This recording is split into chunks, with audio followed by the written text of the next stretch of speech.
दोस्तों, आज की क्लास में हम संगीत से संबंधित इम्पोर्टेंट प्रश्न लेकर आए हैं। तो चलते हैं प्रश्न की ओर। प्रश्न है कि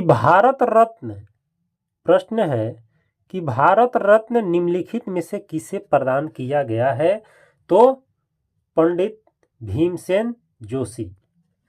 पंडित भीमसेन जोशी जो है वो गायकी से थे।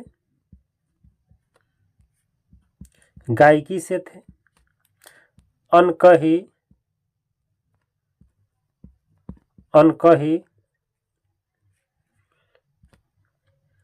तानसेन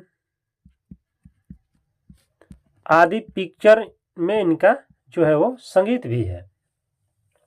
अगला प्रश्न है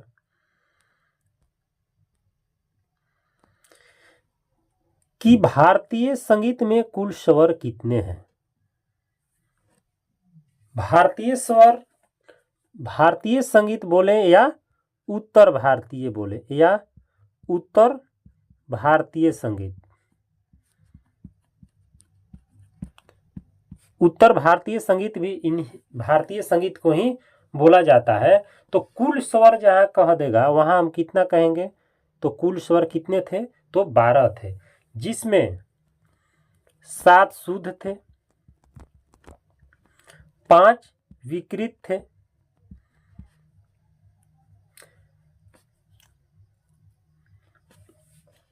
अगला प्रश्न है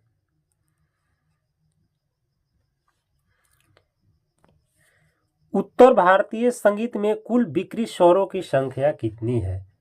अभी बताए हैं कि विकृत स्वरों की संख्या कितनी है? तो 5 है। 5 में विकृत में 4 क्या है? तो 4 कोमल है और 1 तीव्र है। एक क्या है? तीव्र है, जिसे हम म को तीव्र कहते हैं। अगला प्रश्न है वैदिक काल में सामगान कितने स्वरूप प्रयुक्त होते थे? वैदिक काल में, तो वैदिक काल में सामगान जो था वो 3 स्वर था, उदात्त, अनुदात्त और स्वरित।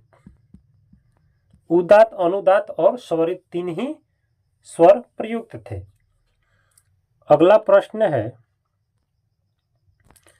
कि द्वादश स्वर मूर्छनावाद किनकी परिकल्पना थी? तो इसका उत्तर होगा मतंग की। किनकी थी? मतंग की थी।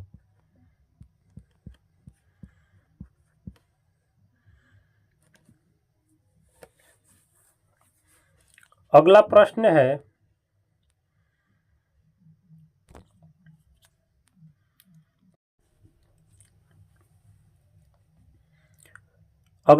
है कि भरतकृत नाट्य शास्त्र है। भरतकृत जो नाट्य शास्त्र है क्या है? तो 5वीं शताब्दी है। क्या है? 5वीं शताब्दी है। अगला प्रश्न है कि षड्ज में कितनी श्रुतियां होती है? तो षड्ज में कितनी श्रुतियां होती है? तो 4। स, म, प, इस तीनों में 4 श्रुतियां होती हैं। 4 श्रुति।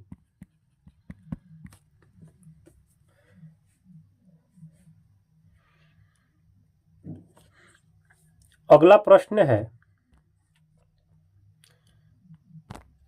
संगीत मुख्य आधार है। क्या चीज? आखिर संगीत मुख्य आधार किसकी है? तो संगीत जो है मुख्य आधार है किसकी? ध्वनि ताल की।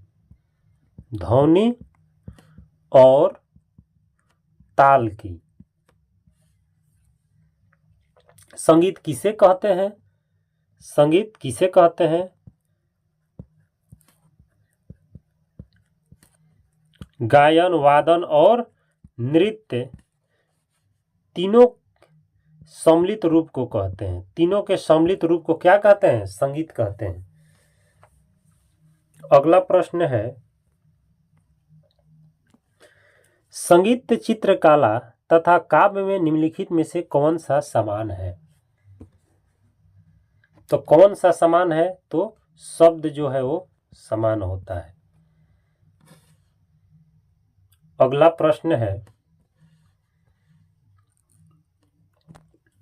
सारंगी इसराज वाद्य किससे बजाया जाता है? वाद टाइप में गलत हो गया है, वाद ऐसे लिखाता है। किससे बजाया जाता है? तो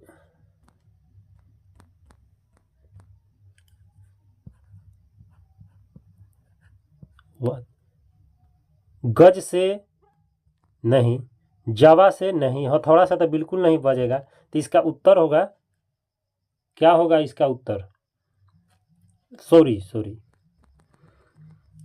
ये गज राव से नहीं होगा, जावा से नहीं होगा, हथौड़ा से नहीं होगा, तो इसका उत्तर क्या होगा? गज होगा। तो किससे बजाया जाता है? गज से बजाया जाता है,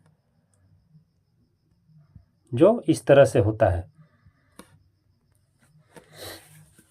अगला प्रश्न है,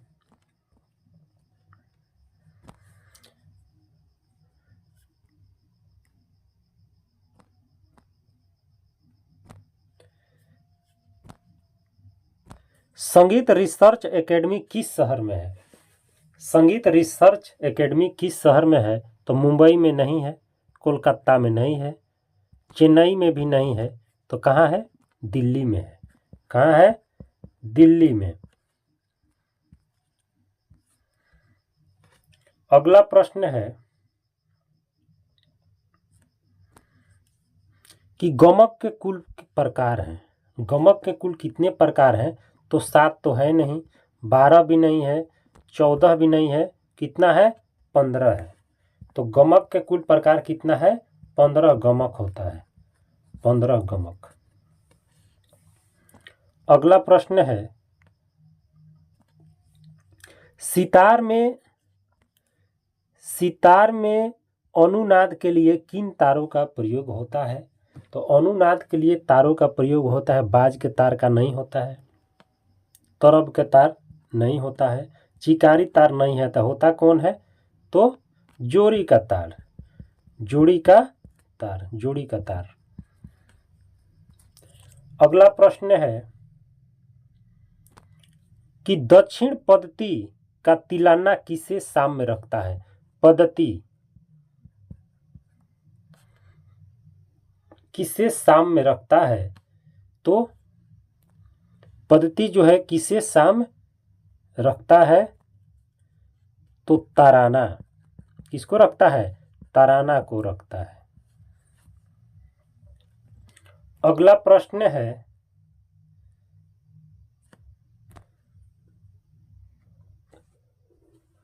अध्वर्दर्शक स्वर कहा जाता है, किसे कहा जाता है? किसे कहा जाता है? तो इसका उत्तर होगा शुद्ध कोमल ऋषभ होगा नहीं, पंचम होगा नहीं, शुद्ध नी होगा नहीं, तो क्या होगा? शुद्ध म होगा, केवल म, शुद्ध। शुद्ध इस तरह से लिखते हैं, और तीव्र म को किस तरह से लिखते हैं? तीव्र म को इस तरह से लिखेंगे, और रे लिखना होगा तो कोमल ऐसे लिखेंगे। इस उत्तर होगा ये। अगला प्रश्न है, निम्नलिखित में से कौन से प्रातः गे राग है? मतलब गाने वाला राग कौन इसमें से है? संगीत जो गाने वाला राग है वो कौन है? तो देशकार, ये राग जो है वो गाने वाला राग है। अगला प्रश्न बनता है कि निम्नलिखित में कौन एक ध्रुपद गायक है? ध्रुपद गायक कौन है? तो मिश्र बंधु। कौन है? मिश्र बंधु जो है वो क्या है? ध्रुपद गायक है। अगला प्रश्न है, निम्नलिखित में से कौन सितार वादक है? तो सितार वादक जो है वो अलाउद्दीन खां है। कौन है? तो अलाउद्दीन खां है। इसका उत्तर होगा ये अलाउद्दीन खान। अगला प्रश्न है कि कल्याण शुद्ध राग शुद्ध कल्याण का आरोह अवरोह क्रमशः किनके समान होता है? तो इसका उत्तर जो है कल्याण जहाँ आ गया तो भूपाली कल्याण होगा। क्या होगा? भूपाली कल्याण। भूपाली कल्याण।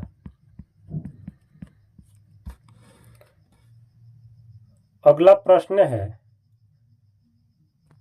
लास्ट प्रश्न जो है, झपताल के एक आवर्तन में पंचम सवारी को लिखने पर होगी, क्या होगी? पंचम सवारी को लिखने पर तो आड़ होगी। क्या होगी? आड़।